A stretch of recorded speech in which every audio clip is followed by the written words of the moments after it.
नमस्कार, आप देख रहे हैं आपका शहर आपकी खबर और मैं हूं आपके साथ सुकन्या सिंह। पटना विश्वविद्यालय छात्र संघ चुनाव के नतीजे सामने आ गए हैं। 5 अहम पदों पर 2 जेडीयू को, वहीं 3 पदों पर एबीवीपी के उम्मीदवारों की जीत हुई है। अध्यक्ष पद पर जेडीयू छात्र समागम के मोहित प्रकाश की जीत हुई है, वहीं उपाध्यक्ष पद पर एबीवीपी की अंजना सिंह ने बाजी मारी है। मणिकांत मणि एबीवीपी से महासचिव पद पर चुने गए हैं, वहीं राजा रवि एबीवीपी से संयुक्त सचिव पद पर विजयी रहे हैं। कोषाध्यक्ष का पद जेडीयू छात्र समागम के खाते में गया है, जहां कुमार सत्यम की जीत हुई है। तो तस्वीरें आपको दिखा रहे हैं कौन कौन से उम्मीदवारों ने जीत दर्ज की है, उसके बारे में जानकारी आपको दे रहे हैं। बता दें कि पीयू के दंगल में जेडीयू और एबीवीपी ने कब्जा मारा है, वहीं बाकी दलों के प्रदर्शन की बात करें तो वो कुछ भी खास नजर नहीं आया। पटना विश्वविद्यालय छात्र संघ के नए अध्यक्ष के रूप में मोहित प्रकाश निर्वाचित हुए हैं और इस वक्त मोहित प्रकाश पहुंचे हैं अपने समर्थकों के बीच।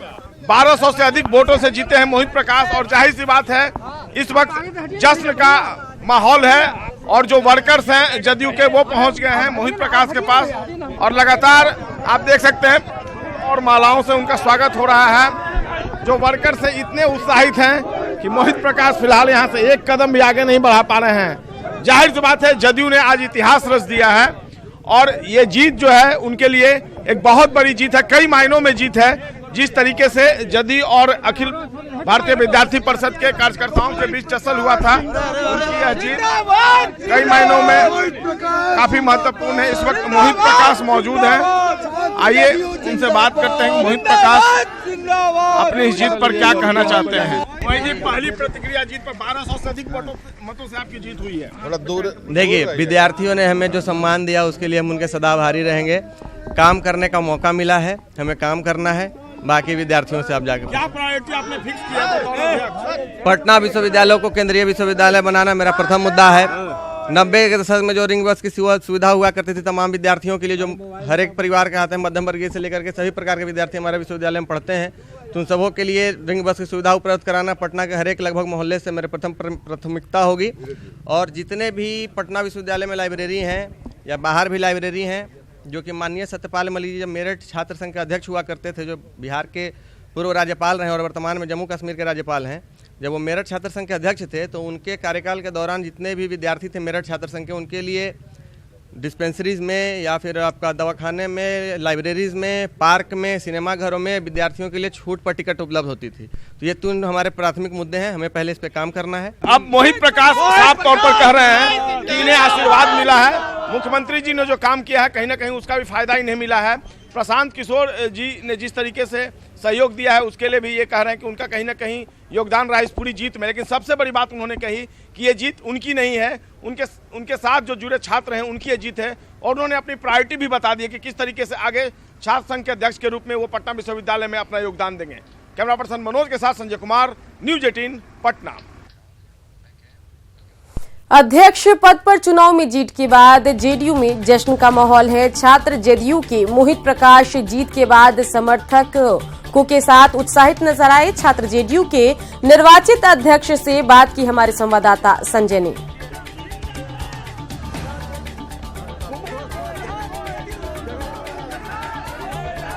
तो तस्वीरें लगातार हम आपको दिखा रहे हैं और हमारे संवाददाता से भी जो बातचीत थी वो भी हमने आपको दिखाई। बता दें कि समर्थकों के साथ जो जीते हुए प्रत्याशी हैं वो उत्साहित नजर आ रहे हैं और वादा यही कर रहे हैं कि जिन भी मुद्दों को लेकर उन्होंने छात्र संघ का चुनाव लड़ा था उस पर जीत के बाद वो काम करेंगे।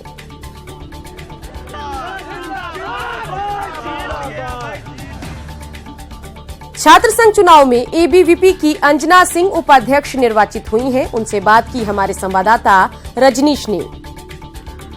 अंजना सिंह चुनाव जीती है, अखिल भारतीय विद्यार्थी परिषद से उपाध्यक्ष बनी है। हम बात करते हैं कि जिस तरह से कांटों की टक्कर थी, क्या आपने उम्मीद किया था कि आप चुनाव जीतेंगे? जी, अखिल भारतीय विद्यार्थी परिषद से जब आपको टिकट मिलता है तो जीत तो आपकी तय हो जाती है। लेकिन पूरा सहयोग मिला संगठन का, हमारे बड़े भाइयों बहनों और तमाम पटना विश्वविद्यालय छात्र छात्राओं का मैं धन्यवाद करूंगी कि उन्होंने मेरे पे भरोसा दिखाया और मैं उनके भरोसे पे हमेशा कायम रहूंगी। चुनाव को लेकर काफी हंगामा हुआ, पहले भी काफी टसल रहा चुनाव में, तो ऐसे में कितना मुश्किल था चुनाव जीतना आपके लिए? देखिए, चुनाव पटना विश्वविद्यालय का चुनाव बहुत ही महत्वपूर्ण चुनाव है, लेकिन इस चुनाव में जिस तरीके से बड़े बड़े राजनीतिज्ञ यहाँ आए और छात्र जो धन बल बाहुबल का उपयोग हुआ वो नहीं होना चाहिए था, और इसके इतने टक्कर के बाद भी अखिल भारतीय विद्यार्थी परिषद जीत के आई है। 3 प्रमुख पदों पर हमने जीत हासिल की है, तो ये दिखाता है कि विद्यार्थी परिषद कितना लोकप्रिय है। क्या एजेंडा होगा, आप क्या प्रमुख आपका टारगेट क्या है, क्या करेंगी आप? देखिए, ऐसे तो जो भी समस्या है उसके लिए हम हमेशा से खड़े हैं, लेकिन अगर प्रमुख एजेंडा की आप बात करें तो महिला सुरक्षा, ओवरब्रिज का निर्माण और टीचरों की बहाली। बिल्कुल, काफी सोच कर जो है इन्होंने चुनाव लड़ा है एक एजेंडे के साथ कि चुनाव जीतने के बाद ये काम करेंगे। अंजना सिंह का साफ कहना है कि हम चुनाव जीते हैं और हम जो कॉलेजों में समस्या है, साथ ही महिला सुरक्षा के साथ जो फैकल्टी की कमी है, उन सभी कमियों को हम दूर करने का प्रयास करेंगे। कैमरामैन दीपक के साथ Rajnish Kumar, news 18 network, Patna. ABVP के राजा रवि ने संयुक्त सचिव के पद पर जीत हासिल की है। राजा रवि ने कहा कि ये मुकाबला कड़ा था, बावजूद इसके एबीवीपी ने जीत दर्ज की है। छात्र संघ चुनाव का परिणाम सामने आ गया है और अखिल भारतीय विद्यार्थी परिषद ने फिर से इस बार 3 सीटों पर कब्जा जमा लिया है। वहीं छात्र जदयू को 2 सीट मिला है। हमारे साथ संयुक्त सचिव हैं राजा रवि, जिन्होंने अखिल भारतीय विद्यार्थी परिषद चुनाव लड़ा था और जीत हुई है। क्या लग रहा है कि जिस तरह से जीत हुई है, काफी टसल था? सबसे पहले तो पटना विश्वविद्यालय के सभी छात्र छात्राओं, शिक्षकों एवं कर्मचारियों का मैं आभार प्रकट करता हूं, क्योंकि उनकी प्यार आशीर्वाद की बदौलत आज मैं यहाँ तक पहुंचा हूं। निस्संदेह बहुत ही कड़ा मुकाबला था और यह हम सबके लिए बहुत ही गौरवान्वित बात है कि हमने 5 में से 3 सीट पर विजय तय की है। सर, उम्मीदें हमने कभी नहीं छोड़ी थी। कहते हैं ना, उम्मीदों से घायल उम्मीदों पर जिंदा है। वही स्थिति विद्यार्थी परिषद कार्यकर्ता की होती है, लोग उम्मीद कभी नहीं छोड़ते हैं सर। लेकिन दूसरी बात, जहाँ तक बड़े सारे फैक्टर्स की बात है, रणनीतिकारों की बात है, तो उन सबों तक यह मैसेज जरूर पहुंचे कि सारी रणनीतियाँ और सारे मैनेजमेंट्स हमारे कर्मठ कार्यकर्ताओं के जोश के आगे, उनके संबल के आगे फेल है, क्योंकि हमने 5 में से 3 सीट जीती है और विजय का परचम यहाँ पटना से लहरा लग रहा है निष्पक्ष ढंग से चुनाव हुआ है? सर, निष्पक्षता पर कहीं ना कहीं कुछ सवाल उठ रहे हैं, लेकिन जहाँ तक जनादेश की बात है, मैंडेट की बात है, तो हमारा संस्कार है, हम उसका सम्मान करते हैं। निष्पक्षता की जहाँ तक बात है, अगर कुछ ऐसी धांधली या फिर किसी बात तक बात आई तो हम लोग उसकी जांच करवाएंगे, निष्पक्ष जांच करवाएंगे। सर, अध्यक्ष पद को आपने लूज कर दिया है। एक उम्मीद थी कि अध्यक्ष पद जो है हर बार की तरह इस बार भी अखिल भारतीय को ही मिलेगा, लेकिन इस बार अध्यक्ष आप गवा दिया। सर देखिए, विद्यार्थी परिषद कार्यकर्ता या तो जीतता है या फिर कुछ सीखता है। जो कुछ गलतियां हो गई हम लोग उसे सीखेंगे, समझेंगे और फिर दोबारा अगली मेहनत करके उस दुगने जोश के साथ उस सीट पर आएंगे। हालांकि अफसोस सर, एजेंडे की जहां तक बात है तो हमारा एजेंडा सबसे पहले मूलभूत आवश्यकताओं को पूरा करना होगा। जो शौचालय की व्यवस्था है, पेयजल की व्यवस्था है। सेकेंडरी हमारा मुद्दा होगा कि एकेडमिक्स ऑन द रेल आए, सारे काम सही एकेडमिक्स से अनवरत तरीके से चलते रहे। और तीसरा सबसे महत्वपूर्ण मुद्दा है हमारा, जो भी स्पोर्ट्स कमेटी है, कल्चरल कमेटी है, आर्ट्स लिटरेचर कमेटी है, जो ठप पड़ चुकी है, जहां छात्रों की सहभागिता काफी सुनियोजित तरीके से पहले थी, उसको हम लोग दोबारा गौरवान्वित तरीके से हॉस्पिटल पर लाएंगे। बिल्कुल, तो हमारे साथ राजा रवि थे, जो अभी ज्वाइंट सेक्रेटरी के पद पर जीते हैं। अभी इन्होंने साफ कहा है कांटे की टक्कर थी, लेकिन विश्वास था कि अखिल भारतीय विद्यार्थी परिषद को सीटें मिलेंगी। हालांकि अध्यक्ष का सीट जो है इन्होंने गवा दिया है अखिल भारतीय विद्यार्थी परिषद ने, लेकिन 3 सीटें मिली है। तो एक तरह से उम्मीदें जो थी वो उम्मीद जो है कहीं ना कहीं आज उम्मीदों पर ये खरा उतरे हैं। अब इनका जो एजेंडा होगा उस एजेंडे पर ये काम करने का दावा कर रहे हैं। कैमरामैन दीपक के साथ रजनीश कुमार, न्यूज़ 18 नेटवर्क, पटना। पटना विश्वविद्यालय के छात्र संघ चुनाव की धमक से बिहार की राजनीति भी प्रभावित हो गई है। एनडीए के 2 दल आमने सामने हो गए हैं। रिपोर्ट देखिए।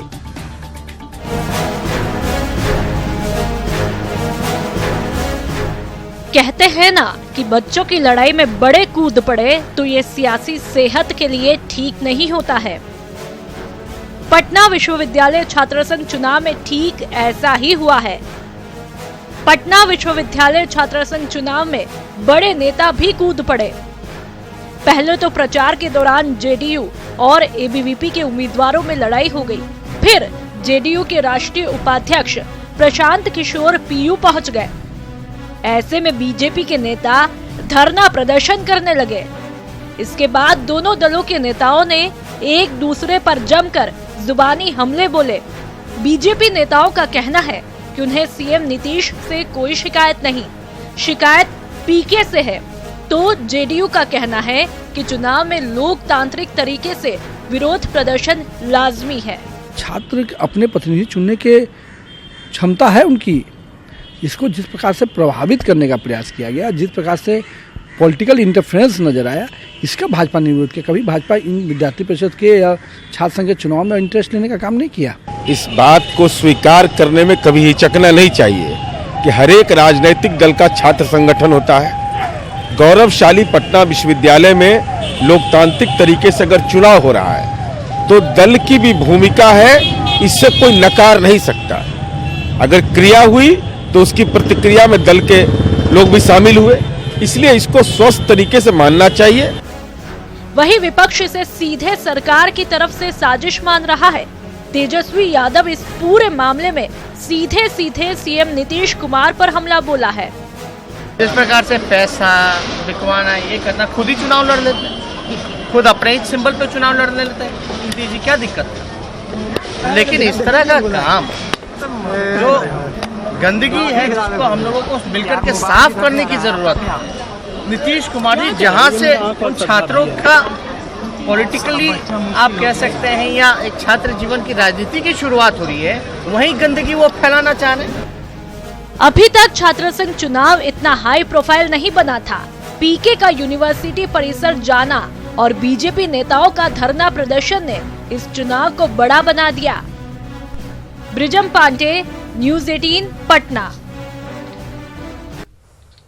उपेंद्र कुशवाहा एनडीए के साथ रहेंगे या फिर साथ छोड़ देंगे, इस पर आज वो अपना आखिरी फैसला सुना सकते हैं। मोतिहारी में आज होने वाले आरएलएसपी के अधिवेशन पर सबकी नजरें टिकी है।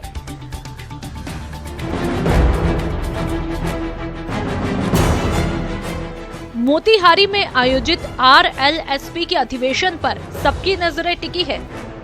कुशवाहा एनडीए में रहेंगे या नहीं, इस पर वो इस खुले अधिवेशन में आखिरी फैसला सुना सकते हैं।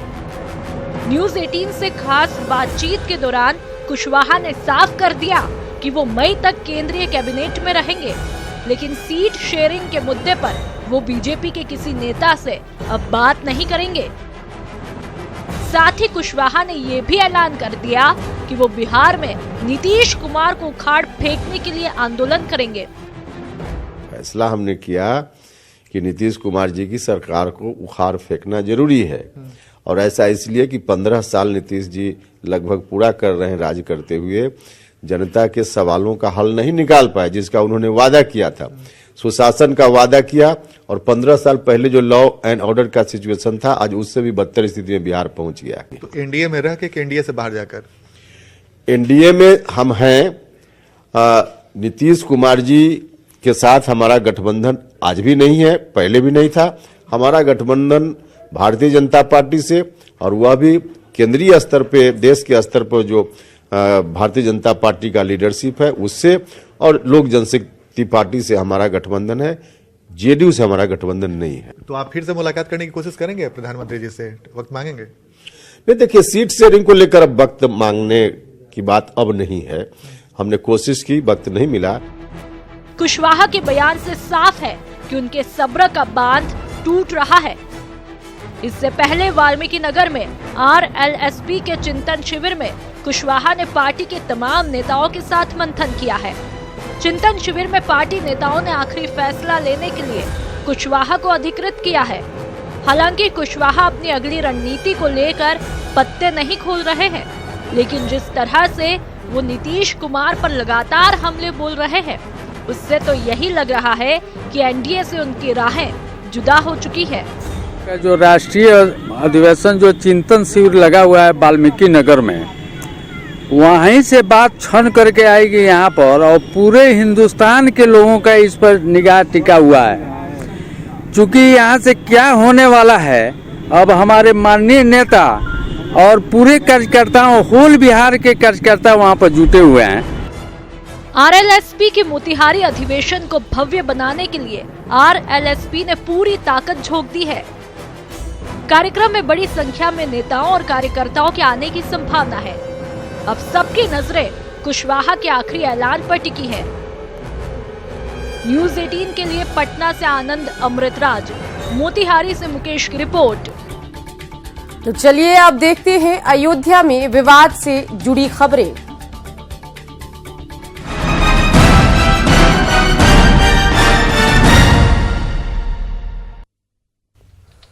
अयोध्या में विवादित ढांचा ढाए जाने की आज 26वीं बरसी है और इसको लेकर राम की नगरी को अभेद्य किले में तब्दील कर दिया गया है। मजिस्ट्रेटों की तैनाती कर सुरक्षा की कमान आरएएफ व पीएसी के हवाले कर दी गई है। अयोध्या में शांति व सुरक्षा के मद्देनजर प्रमुख स्थलों के साथ ही भीड़भाड़ वाले स्थानों पर मजिस्ट्रेटों की खास नजर रहेगी। यहां तक कि देहाती इलाकों में भी सतर्कता बढ़ा दी गई है। दरअसल 6 दिसंबर की तारीख को अलग अलग संगठनों ने अलग अलग तरीके से मनाने का ऐलान किया है। इसी को देखते हुए सुरक्षा सख्त कर दी गई है। प्रशासन ने स्पष्ट किया है कि दर्शन पूजन पर कोई रोक नहीं है, लेकिन सुरक्षा और शांति से खिलवाड़ बर्दाश्त नहीं किया जाएगा। बैरिकेडिंग कर सघन चेकिंग अभियान चलाया जा रहा है। मामले की संवेदनशीलता को देखते हुए जिला प्रशासन सतर्कता बरत रहा है। सभी आने जाने वालों की चेकिंग की जा रही है। अयोध्या जिले की सभी सीमाओं पर बैरियर सघन चेकिंग की जा रही है। सुल्तानपुर, अंबेडकर नगर, बस्ती और गोंडा से 26वीं वर्षी के मौके पर एक बार फिर हाई अलर्ट जारी कर दिया गया है। आप देख सकते हैं कि इस वक्त मैं अयोध्या में खड़ा हूं, जहां पर भारी संख्या में सुरक्षा बलों की तैनाती की गई है।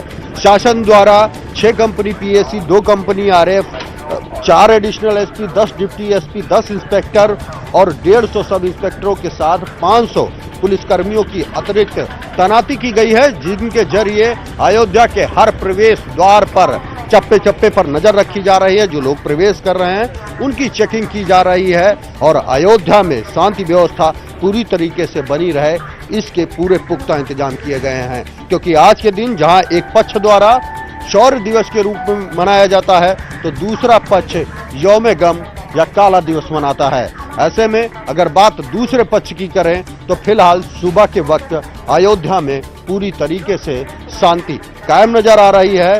लोग जो हैं वो अपने दैनिक कार्य में जुटे हुए हैं। कहीं भी आज और कल में कोई फर्क नजर नहीं आ रहा है, भले ही आज 6 दिसंबर हो, बाबरी विध्वंस की बरसी हो। हालांकि इसको लेकर सिर्फ अयोध्या ही नहीं बल्कि पूरे उत्तर प्रदेश में हाई अलर्ट जारी किया गया है। मुख्य सचिव ने कल शाम ही उत्तर प्रदेश के सभी जिलाधिकारी व एसपी के साथ वीडियो कॉन्फ्रेंसिंग कर ये सख्त निर्देश दिए हैं कि आज 6 दिसंबर के मौके पर पूरे उत्तर प्रदेश में सुरक्षा के चाक चौबंद इंतजाम किए जाएं और किसी गैर परंपरागत कार्यक्रम की इजाजत न दी जाए, जिससे शांति व्यवस्था को कोई खतरा हो। ऐसे में आज हम दिन भर जानेंगे और देखेंगे कि अयोध्या में आज के दिन कितनी सरगर्मी रहती है, क्योंकि इस बार मामला राम मंदिर का एक बार फिर से गर्म है, क्योंकि चुनाव नजदीक है। तो ऐसे में भले ही सियासत के तौर पर लगातार राम जन्मभूमि और अयोध्या की सरगर्मी पूरे देश में देखी जा रही हो, लेकिन आज के दिन फिलहाल अयोध्या में शांति बरकरार नजर आ रही है। कैमरामैन राजेश यादव के साथ राजीव प्रताप सिंह, न्यूज 18 अयोध्या। वाराणसी को एक बार फिर से दहलाने की धमकी दी गई है। शहर के संकट मोचन मंदिर को बम से उड़ाने की धमकी भरा एक पत्र मुख्य पुजारी को भेजा गया है, जिसके बाद मंदिर की सुरक्षा बढ़ा दी गई है।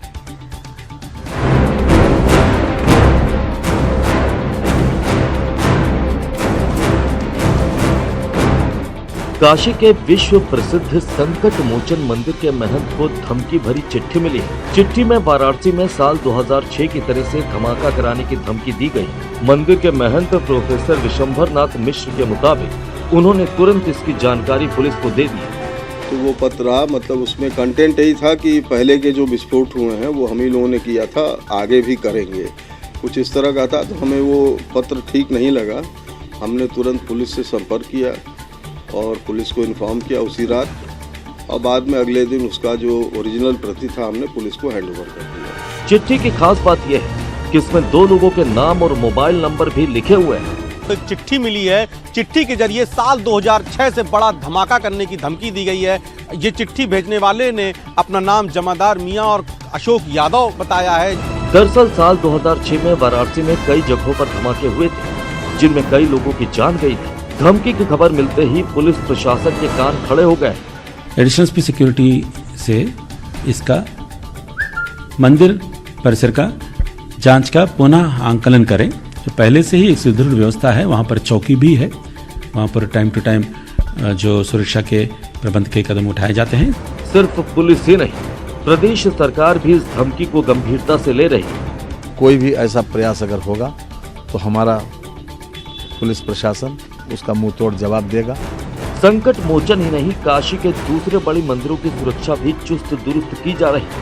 मामले की गंभीरता को देखते हुए सेंट्रल एजेंसियां भी नजर बनाए हुए और मंदिरों की चाक चौबंद सुरक्षा व्यवस्था की गई है। देखना ये होगा कि चिट्ठी का जो राज है, जो चिट्ठी है, ये क्या कोई शरारत भरी हरकत है या वाकई इसमें कोई संजीदगी है। फिलहाल प्रशासन पूरी चिट्ठी के बाद अलर्ट मोड पर है और यहाँ पर संकट मोचन मंदिर में सुरक्षा बढ़ा दी गई। कैमरामैन पंकज सिन्हा के साथ उपेंद्र द्विवेदी, न्यूज़ 18 वाराणसी। बुलंदशहर साजिश पर यूपी पुलिस को 2 दिन पहले तक साजिश नजर नहीं आ रही थी, लेकिन अब साजिश का पर्दाफाश करने की तैयारी है, क्योंकि अब डीजीपी साहब को भी लगने लगा है कि बुलंदशहर को साजिश के तहत जलाया गया।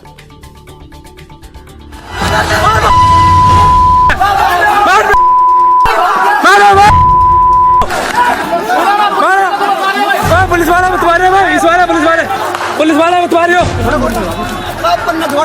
गोली मार देना, गोली मार दी, गोली मार दी,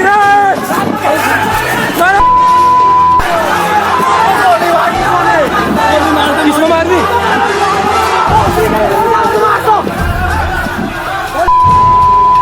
गोली मार दी, गोली मार दी। ये उसी संग्राम का वीडियो है जिसकी साजिश ने बुलंदशहर को आग में झोंक दिया, 2 बेगुनाहों की जान ले ली। योगी राज में गोरक्षकों के आतंक ने 2 परिवारों को जिंदगी भर का दर्द दे दिया। जिस इंस्पेक्टर और सुमित नाम के युवक की जान गई, वो कोई युद्ध नहीं लड़ रहे थे, लेकिन साजिश ने उनकी जान ले ली। दंगे के शोर के बीच बनाए गए जितने भी वीडियो सामने आए, उनसे एक ही बात सामने आई कि साजिश रची गई थी, साजिश के तहत मारा गया। जिन साहबों को अब तक साजिश नजर नहीं आ रही, उन साहबों को भी अब साजिश दिखाई देने लगी है। मैं ये स्पष्ट कर देना चाहता हूं कि ये सारी घटनाएं लॉ एंड ऑर्डर की ही सिर्फ नहीं है, बल्कि इनके पीछे कोई षड्यंत्र है और हम अब रिवर्स पुलिसिंग में चलेंगे। अभी तक के इनिशियल विश्लेषण से और इन्वेस्टिगेशन से हमें ये पता चला है कि इसमें कोई बहुत ही साजिश की बात है जो कतिपय व्यक्तियों द्वारा की गई है। आफ्टर ऑल ये क्या बात थी कि ये 3 दिसंबर को ही ये घटना हुई। आफ्टर ऑल ये क्यों सोचा जा रहा है कि उसमें गोकसी की घटना हुई, गायों को काटा गया, उनके शव को, उनके मांस को वहां लाया गया। जो सवाल डीजीपी साहब की जुबान से निकल रहे हैं, वही सवाल तो आम लोग भी पूछ रहे थे, लेकिन तब साजिश नजर नहीं आ रही थी। लेकिन देर आए दुरुस्त आए डीजीपी साहब। ये तो नहीं कहेंगे क्योंकि साजिश ने 2 बेगुनाहों को मौत की नींद सुला दिया। अब साजिश का पर्दाफाश होगा क्योंकि डीजीपी साहब को लगने लगा है कि दंगे के पीछे कोई षड्यंत्र था। लेकिन इसी बीच बुलंदशहर में आग लगाने वाला मुख्य आरोपी योगेश राज सामने आया तो उसने पुलिस पर साजिश के तहत फंसाने का आरोप लगा दिया।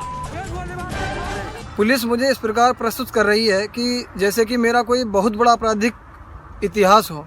जब हमारी मांग पूर्ण कर मुकदमा शाना थाने में लिखा जा रहा था तो बजरंग दल कोई आंदोलन प्रदर्शन क्यों करता। मैं दूसरी घटना में उक्त स्थल पर मौजूद नहीं था, मेरा दूसरी घटना से कोई लेना देना नहीं है। ईश्वर मुझको न्याय दिलाएंगे, मुझे ऐसा भगवान पर पूर्ण भरोसा है। ये मुख्य साजिश करता है जो वीडियो बनाकर सफाई दे रहा, लेकिन पुलिस के सामने आने से कतरा रहा। इसे अपने गुनाह पर अफसोस नहीं, अब भी पुलिस की गिरफ्त से मास्टरमाइंड बाहर है। दंगे में पूरे शहर को आग से सुलगाने वाले आरोपी को भगवान पर भरोसा है, कानून व्यवस्था पर नहीं। दावा कर रहा है कि साजिश में उसका हाथ नहीं। तो फिर सवाल है कि 2 लोगों की जान गई, उसका जिम्मेदार कौन है? शहर को आग के हवाले करने वाला कौन है? और अगर गुनाह नहीं किया तो फिर कानून पर भरोसा क्यों नहीं? Bureau report, news 18।